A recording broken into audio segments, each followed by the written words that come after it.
So first up, this is okay. So everybody know that this is IABP Machine, right? So this is initially known as Maki previously, but right now, because of the joint of the company, so right now it's known as Getting A, G-E-T-I-N-G-E.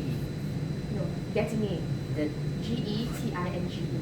Yeah, so Getting A, but I know many people know that as Maki, right? And yes. Okay. Alright. So it's actually we have many other solutions as well. So you know the cardio help. I believe that all of you used the cardio help before over here as well. So rotor flow and even other ventilators like the silver ventilators are all under this as well. Yeah. Okay. So first up, this is IABP. This is known as Cardio Safe. This is known as CS300, which is the earlier version. So this is the latest version that we have in Getting A, okay? And it's a clamshell design, okay? So it makes it very easy for you to control and also have a good look at all the different waveforms, okay? I'll go from external, alright? And then we will go through externally first, then after we'll go through all the different components on the inside.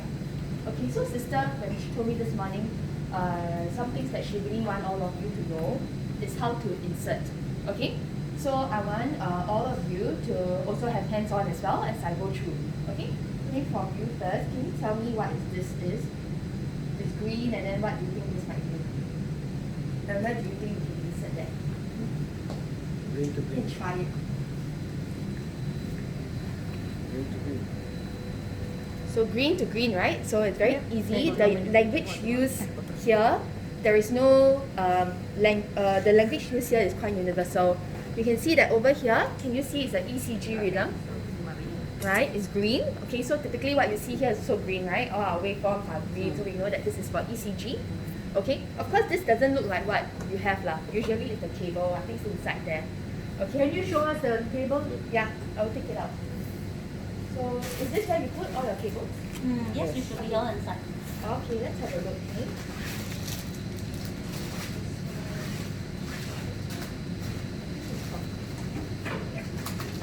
So here, can you see this? Green, right? So green to green, you put this here, and then of course you put up the electrodes onto your patient, the 5 leads. Okay? So it's color coded. Color coded, so it's easy for you. And then next, red. What do you think red is? It's the arterial, Pressure. right? The pressure. Yeah, so arterial pressure.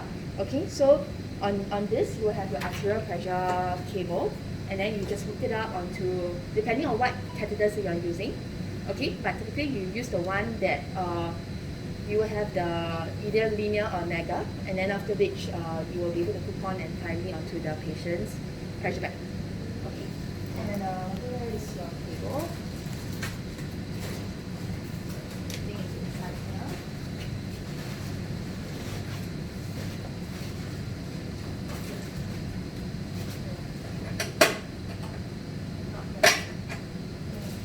We will look out for your cables later because I don't see your red cable here.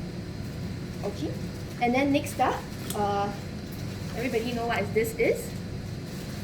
Yeah, so this is, want to make it For the here? IABP balloon. Yes, correct. So this is for the IBP balloon. Okay, so very simply, you just have to put it here. Okay, can anybody tell me, and I'm sure you probably experienced this pain point before, when you're transferring patient, right? Have you ever faced this coming out before? Never? Not that we will. Okay. Oh, you don't do transfer. Okay, because I used to go in CCU, so we always have this pain point where we are transferring patient, right? And then like, hey, you push faster, I push slower, and then this thing comes out. Okay? But do know that it's okay that this comes out, and it's only good that this comes out instead of the other side, which is the patient, because you rather the weaker point, which is this, to come out, right?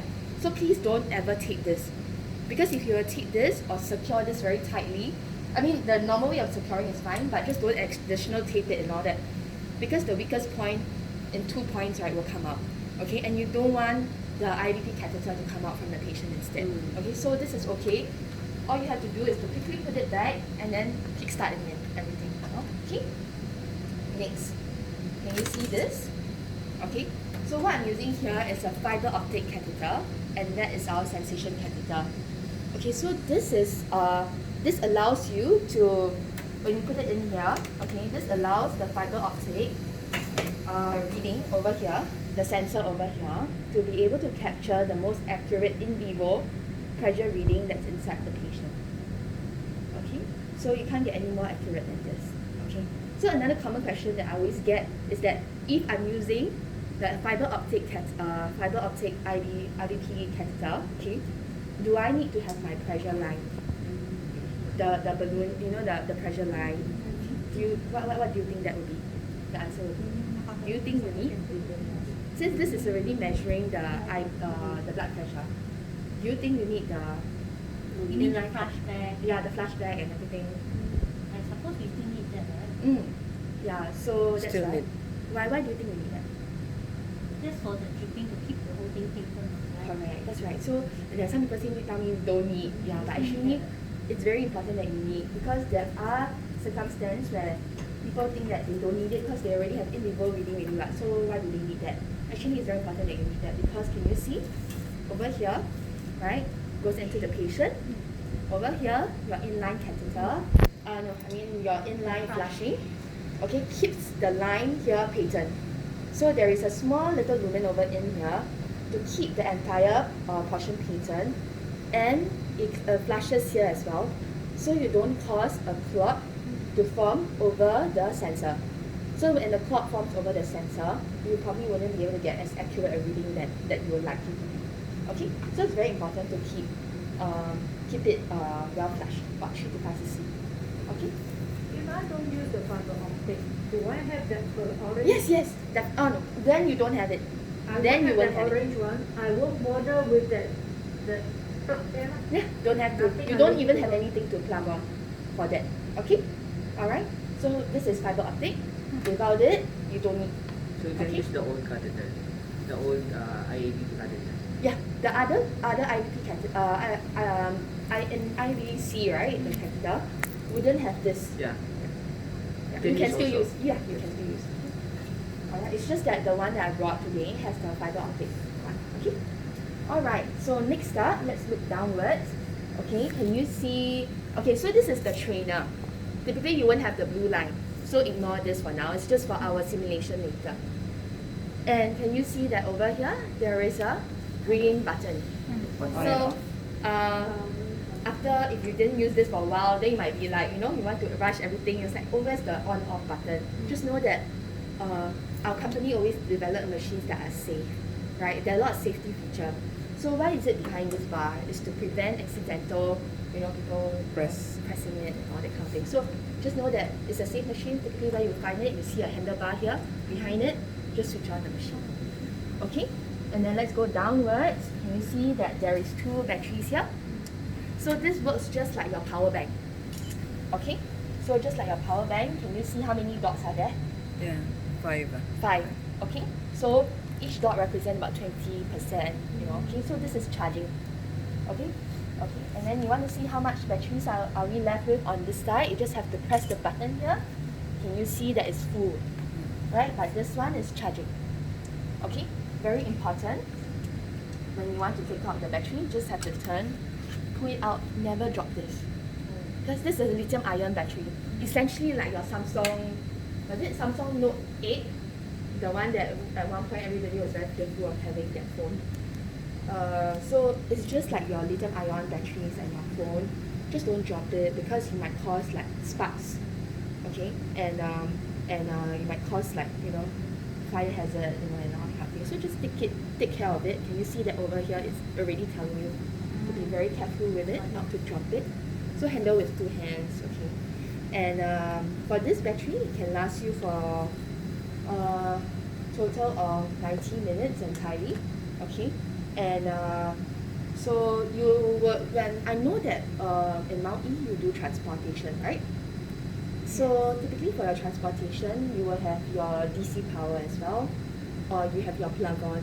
So it's recommended that you always keep this charged, okay? And the latest FSCA, which is a voluntary FSCA that the company did, okay, it's not that there's anything wrong with the machine, but it's just to tell everybody, reminding everybody that when you're not using your IVP, you have to keep it charged at all times. Okay, at all times, just like your phone battery. Okay, when It you're doesn't not using- overcharge. It doesn't overcharge. Okay? It will regulate itself. Okay, so there, according to the IFU, the manual, it says that you have to always keep it charged at all times. Okay, all right. So maybe somebody else can try to put this back in. It's very easy. You want to try? And every time the battery fails, the machine is only using one battery at each time. Yeah. So it's safe to take out the other battery to swap it. Okay, sir. Yeah. So you push Just it press. in. Okay. So you got to Okay. So now you're doing it wrong, right? And you just have to press. So when the machine charges, right, it starts to charge the one with the lowest.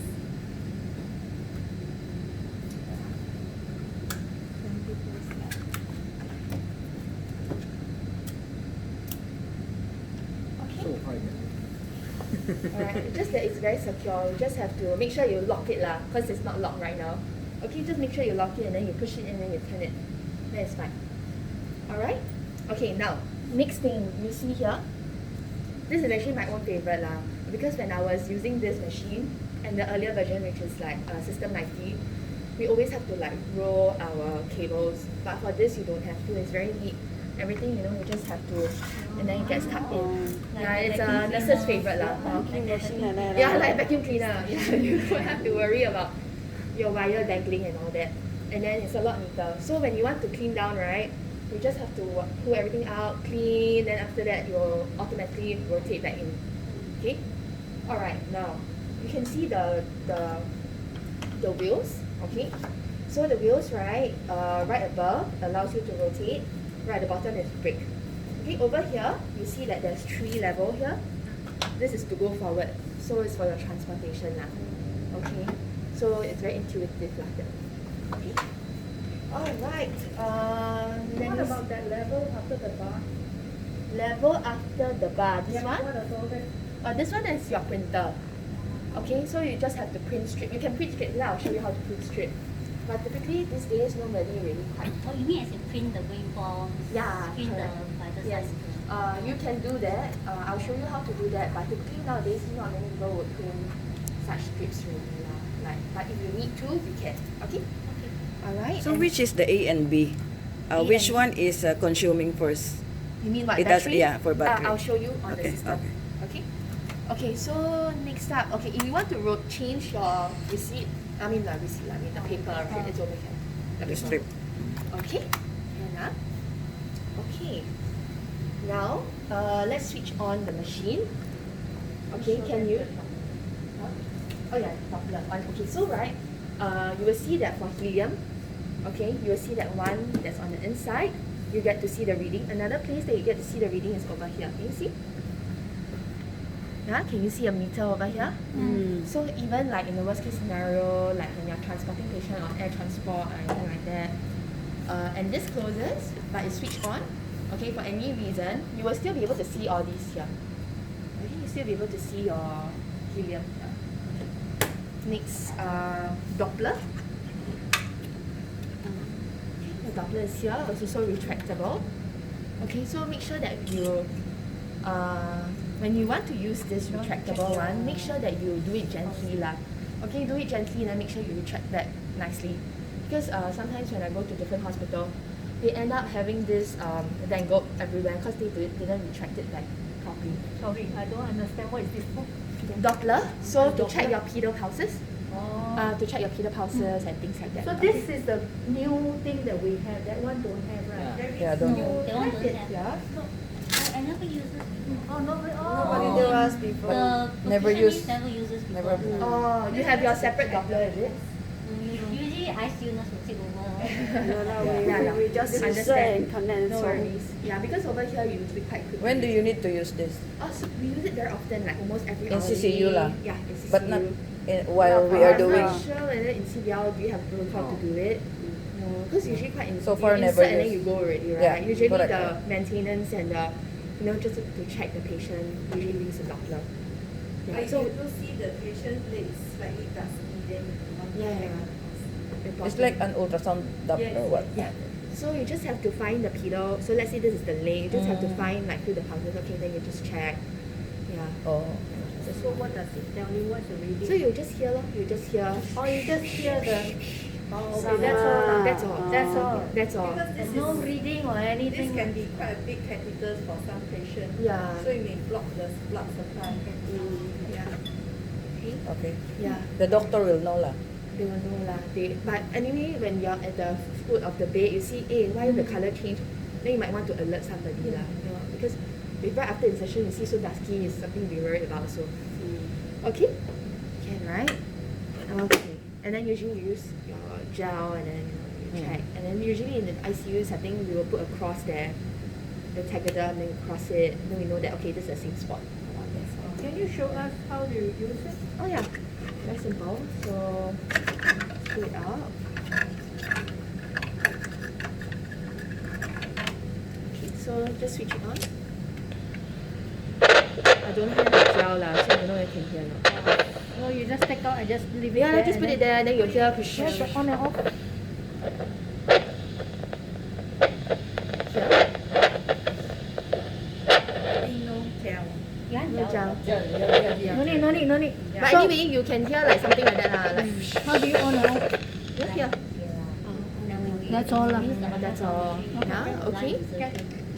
Alright, and then after you clean, so to keep, and then it's just like but you have to press lah. Okay. Battery. Yes, it has battery. Press. This one still. Yeah, so Press to. battery is here lah. Okay, and then there's usually you just get your BNE to do it for you lah. Okay. Why do you need to press? Press to keep, you see? Oh, so, okay, okay, yeah, okay. so you press, Okay, then okay. it will go back Okay, in. the Yeah, wire lah. the wire, okay? Alright.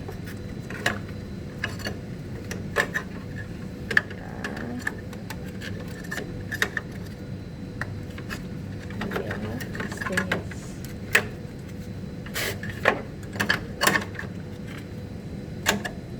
Okay. And then yeah, you roll it in. Okay, this is supported now. Yeah, need to tuck it in.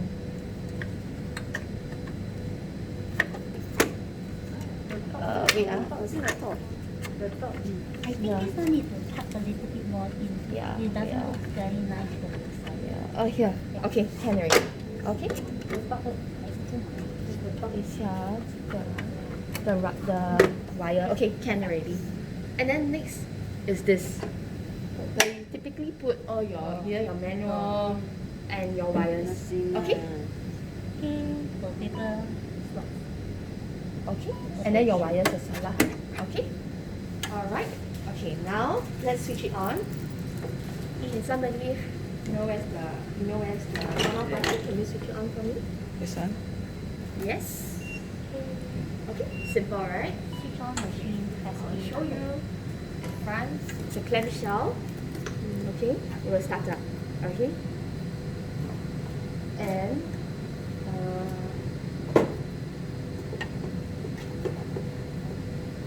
okay, so while we just set up, right? Over here, you know, you can increase the height and all that. Okay? The drip stand. How do you do that? Just The button to press it. here. Just the button. Oh, just lift it up and then you go No. up. You see, one hand here. One hand here, then you just lift this up and down. Oh, lift. Okay? this one, Can right? you remove the drip set? You can, but usually you will need it lah. Yeah, because especially for the nurses who are transporting to your ICUs, they will need it. Okay? Okay, so now we started already, right? So this is assuming we got a fake patient over here, we've got a simulator here. So you can see that typically after you put on your 5 leads for the patient, you will see this, and if the arterial is ring on, okay? So now we want to switch it on. We're going to kickstart everything. The doctor say, okay, line in, everything in, IBP in. Can you help me kickstart the entire thing? Okay, so you can see it's very easy. You just need to press one button. Alright, and that's the start button. And then you give it time because the machine is very smart. It's understanding the patient, looking at the rhythm. Okay, there is algorithm on the inside of the machine as well. It's going to kickstart. Can you see? It's inflating already. Okay, it's slowly inflating. Okay, and give it some time. Auto filling, can you see? Auto filling and calibrating fiber optic sensor. Okay, so it has kick-started. Can you notice here as well that it's taking time for the augmentation to happen, because right now it will take about 3 minutes to kind of understand the entire augmentation that is required for the patient, and then it will suggest one for the patient. Okay? Yeah. And then on the inside of patients, this is what's happening right now. Okay? Simple, right? Right? Okay? So if you forget everything that I said like today, right, you just remember that IBP is for the heart. Okay? H stands for helium. H-E. Okay, so I haven't got to show you helium. Later I'll show you. So helium. So you can see helium over here. So you want to make sure everything is stuck up well, right? Heart. H. Helium. Right? Is it full? Is it well? Okay. Then if you can't see it here, then you'll see it here. Like, you know that there is 2 areas to see. Full, right? All good? Okay. And then heart, H also stands for, E. E, right? You want to look for your ECG. Because ECG is the most reliable signal. Right? Can you see your ECG? You put on the ECG, which is the green one, the green line. Right? And then you put on your 5 leads for a patient. ECG gives you reliable reading. So that's done. Right? Then A. Arterial. Okay, have you set up your arterial bag, everything? Then you put on the red line, which is your arterial line. Okay? And then R. Okay, you have to make sure that there is a reliable signal. Is there reliable signal? Yes, right? And then you need to make sure that R, reliable signal. Okay, and if your timing, everything is okay, which I'll go through with you later. Okay, then R we've talked about it already. Then T, timing, okay, timing, and then frequency, okay, which I will also talk to you later. So as you go through this way, you will not panic, if you haven't used it for a long time. You go through it systematically. Okay, everybody good now? Okay. Any questions about the earlier startup? If not, then I'll go in to talk more about each component. Yeah, maybe I'll show you the helium. So we covered all the exterior. Okay, so helium, right? Can you see here? HE. Okay. So just like the here, come out. Okay. This is a lot neater than CS300. So this is another difference. So somebody asked what's the difference between CS300 and this, right? And cardio safe. This is the difference as well, because the helium is tucked inside, which is very neat, and it's easy to clean also, because you just have to clean the exterior. To change this, you need to all learn how to change this as well. It's very easy. You just have to turn this. There's a baby tank on the inside as well, and this is the mother tank.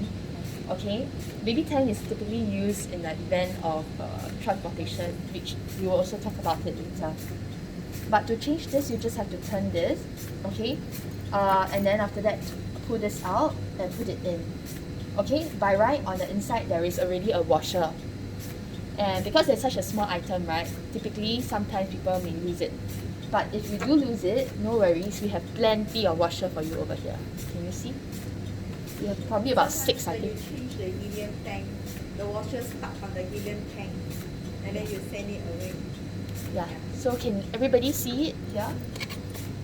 Can you see it here?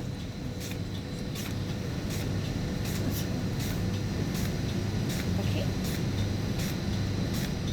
Alright, okay, yeah, I'll keep it now. Okay, so you just have to wheel it in, then put this back. This is locked, okay. Okay, can, and then you're done. Alright, next up, okay, let's go through the entire bit over here. Oh no, let me go through the screen first, okay? So first, right now, can you see that the trigger? Okay, so trigger, any idea what trigger means? When it sends a thermal radiator to trigger the pump. Yeah, so it basically just means that what is the trigger, what is it that you're triggering all the different augmentation, okay, when at which point do you use it as a reference to inflate and deflate? So for ours, right, we are using ECG right now, okay? So ECG, you can see trigger, 80, okay? The lead is auto, okay? And it's lead 2. So it's very good because in an event, if we have a lost lead, right? Okay. Let me see here.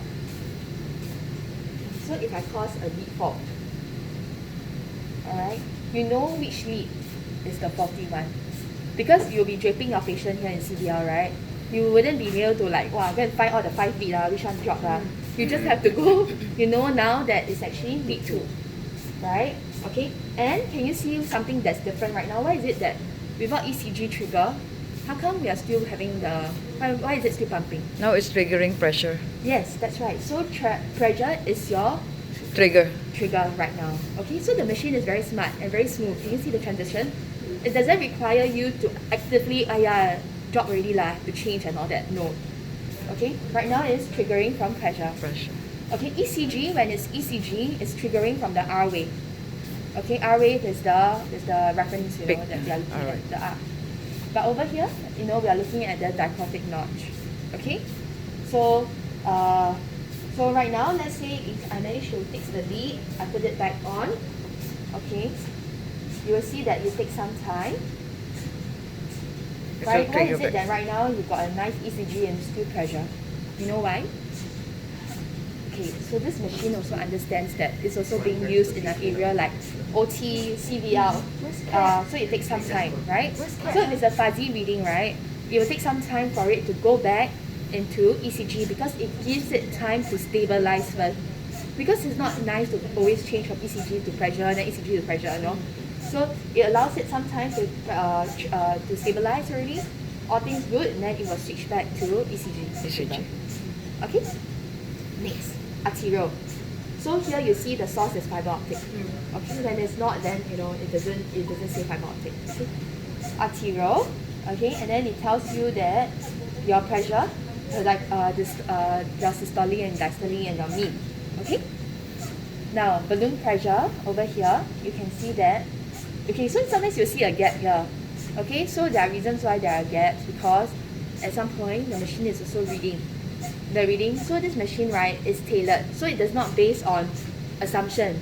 It's based on a tailored reading. Tailored reading means that every patient, there's an algorithm on the inside that they will go according to the patient's heart rhythm. Everybody's heart rhythm is different, right? So sometimes you get an AF patient and blah, blah, blah, blah, okay? So it's able to trigger at the right point and change their reading according to each patient's heart rate. Okay? So at this point, it just means that it's just taking time to taking a short moment to just check everything and then they will start again. They will very quickly go back to it again. So you don't have to worry about that. Okay? And next up, can you see the augmentation over here? It's full bar here. Okay, I will show you more here as well. Okay? And then it's 113. Then can you see the augmentation alarm? It's typically calculated for you already here in CPL. You don't have to worry much about it. Usually calculated 10% and below. Okay, so which is why just now when you kickstart, remember I told you it takes some time before you see a figure over here, because it gives it time to about 3 minutes to study the entire rhythm and everything about the patient. Then they will give a reading. Usually, typically along the way, the patient improves after the insertion of IBP. So the augmentation will also differ. So sometimes people think, hey, how come I get alarms like augmentation alarm below limit? Okay, and that's because you just need to adjust the augmentation alarm. Okay, and I'll show you how to do that later. IB frequency, 1:1. Okay, we'll also talk more about it later. Batteries, charge, here.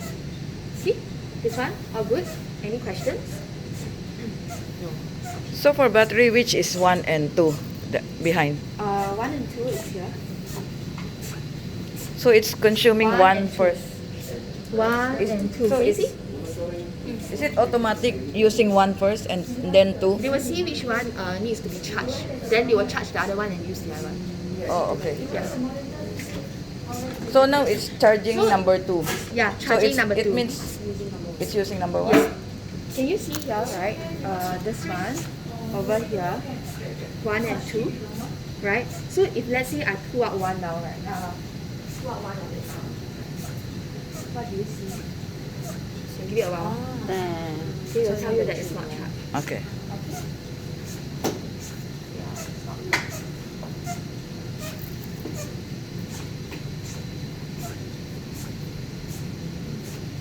Okay. Oh, I lock it first, Okay. Okay. Next, okay, now we unlock. Okay, usually this is automatically locked just to prevent any errors lah. Okay, can somebody try to unlock it? Okay, good. We go from my right to left, okay? Auto, right? So auto mode, you can see that over here is auto lah, huh? Auto mode is actually the best way to go lah. You don't have to worry too much. And unless there's any like specification that the doctors want to change, then it's auto, semi-auto. Let's go through auto mode, okay? Auto mode, you don't need to select your trigger. Like what happened just now, I caused a default, automatically it switched to pressure. Right? So typically, ECG trigger, you look at the R wave.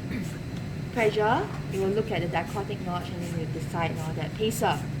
So let's say if your patient has a pacer V or AV, then you can choose to select, okay? Pacer A here as well, internal. But in the event if your patient do have a pacer V, typically it's pacer V, right? So you don't have to worry about it because even on auto mode, it will be able to, let me show you. So if I were to do that right now, can you see that you have spikes? Okay, so R wave is the tallest wave, right? So with a pacer spike, do you think that the machine will detect trigger at the point of the pacer spike or the R wave? Okay, so this machine, right, is quite smart lah. So when they detect that there is a pacer here, okay, pacer spike, they will actually ignore and then look at the R wave. R wave. So you don't have to worry about this area at all. Okay? Can, huh? Okay, now I would like to normal ECG. Okay, so let's say, and then we look at this, maybe if it's semi-auto, okay? So let's say the doctor say, okay, I don't want ECG trigger for any reason. I want to switch to pressure. Oh yeah, sure, no problem. You don't have to purposely cause a default. It will be automatically. So you just have to go to semi-auto and then you press pressure. Then after you press pressure, right, you press start lor. Yeah, that's all. Very simple. Okay? Then automatically, you can see that over here, it's pressure. Yeah. Can, right? Okay. So now we are at semi-auto. You will see that it's pressure here lah. Okay? And you see that here it's lighted, semi-auto. Okay, so let's say if it's pacer B, okay, then if you want to specifically put pacer B, just press start. Okay, anything that you change, you can change accordingly. Pacer A if the patient has atrial pacing, and then internal usually is not used, okay, very often. It's usually used in an event.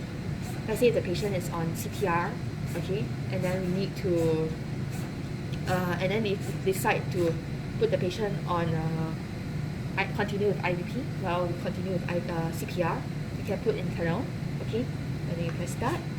It will just, okay, because they can detect an ECG lah, so let's see if there's no ECG. But anyway, just for illustration purposes,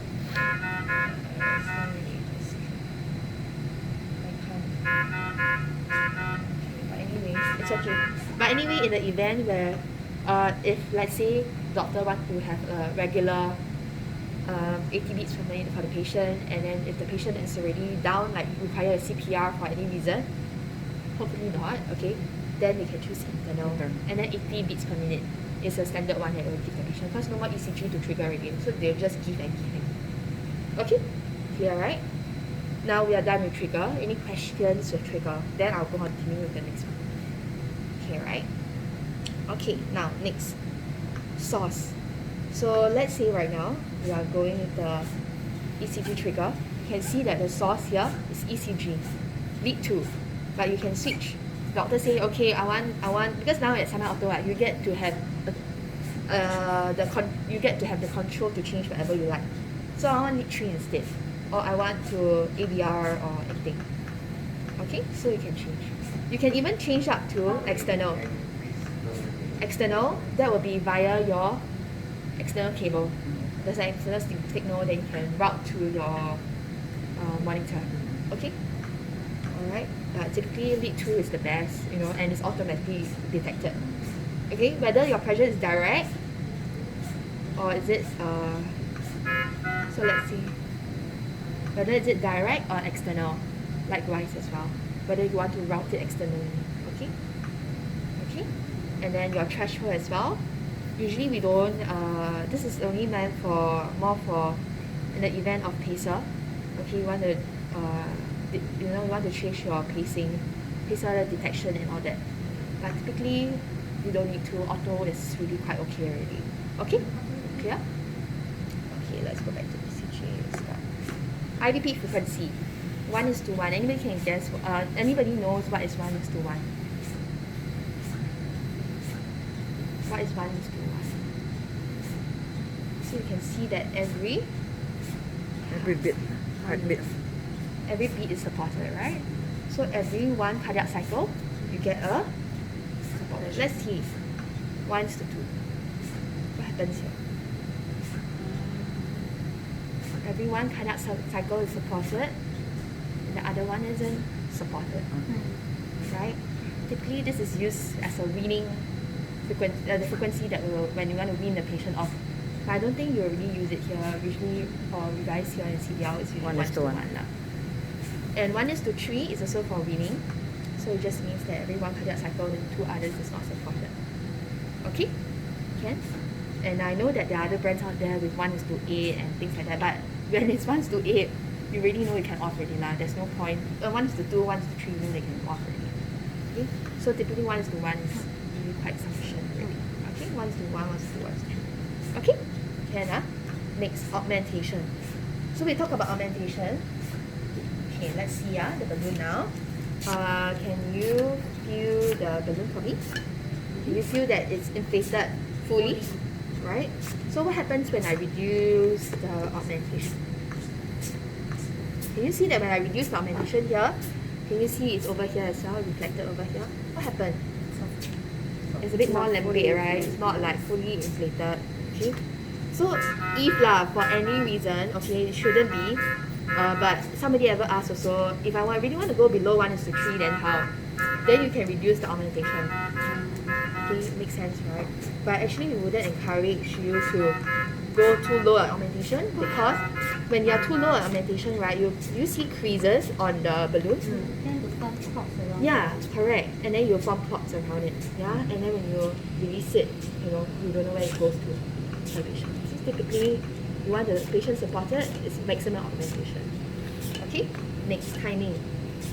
Timing, I would say that timing will leave it to the doctors to do it for you, unless they instruct you to go left, right, that kind of thing. But what happens is that it just means that if they want an earlier inflation or later inflation, okay, so they can just adjust it on their own. Okay? Can. So now, let's see. Oh, another thing to tell you is that we have talked about auto, semi-auto, and all these here, right?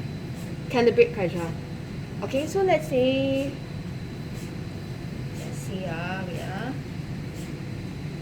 Okay, let's say I want to close to patient, open to air. I want to calibrate.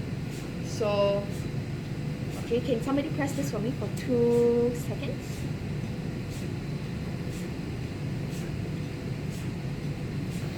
Press and hold until it reaches 0. Okay, close to patient, open to air. Then you press for 2 seconds. Okay, then it will adjust 0 for you. Okay, then okay, then you'll come back on again. Okay, this just means that you're just calibrating the arterial line. Okay. Okay, now then this is the standby button. For any reason you need standby, just press standby. Okay, whatever you need start, you just press start. Okay. Usually for auto, it's automatically done. But for semi-auto, if there's anything you change, remember, press start. Don't just walk off. Okay? Because auto is auto. Semi-auto means that you are semi-auto is auto, half auto here, half auto on your side. So you have the control and you press start. Okay? Can, right? Okay, good. Then now let's go through other things. Okay, let's go through auto. Okay, so now here, anybody got any questions here already? So Must calibrate the pressure all the time before you start or no? It's auto. Must no, I calibrate all the time? It's good to calibrate. Close the So patient. must or no? Must. Okay, before Yeah. I start, I must calibrate pressure. Yeah.